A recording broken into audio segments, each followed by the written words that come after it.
Oh, they said, where they burn the Jews. I said, what do you mean, man? They burn them.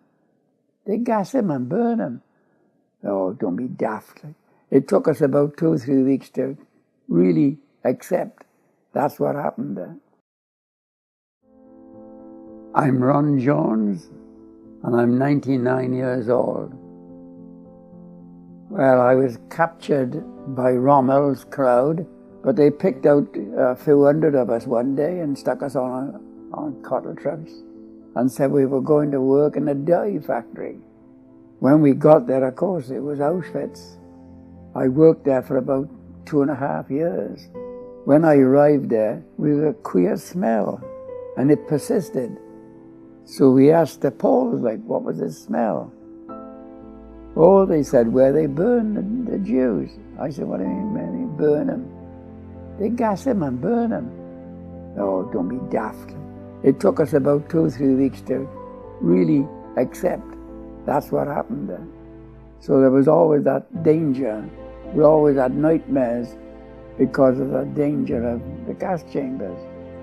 The Germans walked in the camp and told us, pick up what you carry, we're marching you out. And they tell me that since then, that the temperature was 15 to 20 below, and it was really cold. All we had were tunics, I was on the road for 17 weeks, because fellas were dying. We lost about 100 blokes that died on that march. All we had in 17 weeks was what the animals ate. And then eventually they put us in a barn and didn't open up the following morning. We guessed that it was the end of the war. We were so weak by this time we couldn't open the doors.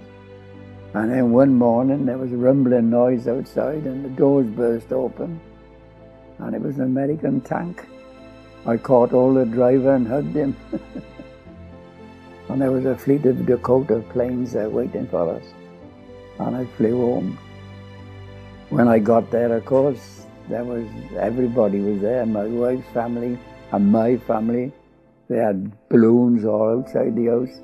And as I got towards the back door, it opened and Gladys came out, my wife. She was going to the toilet, which is outside in those days. She didn't go to the toilet for a couple of hours. I wouldn't let go of her.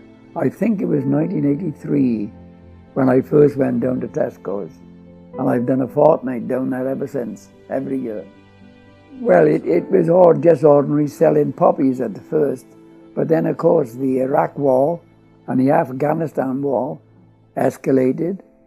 Oh, and we were incensed with selling poppies because we used to help all the boys coming back injured.